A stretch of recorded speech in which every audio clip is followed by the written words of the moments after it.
Kalau kat JB ni, Kampung Melayu ni syurga makanan.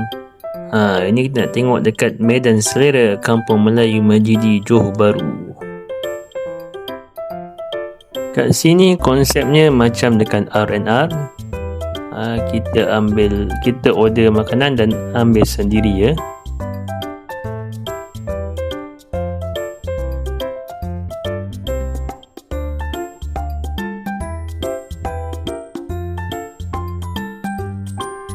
Nak roti canai kena beratur ni, aduh.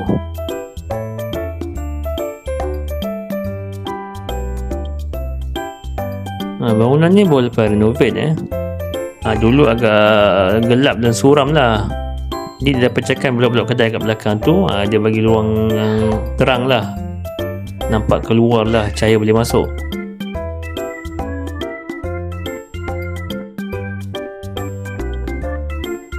Ini bahagian pasar.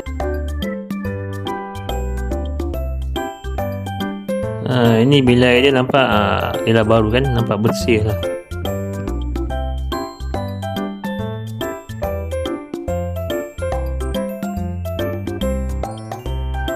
Akan datang KKM pun nak buka dekat bangunan ni.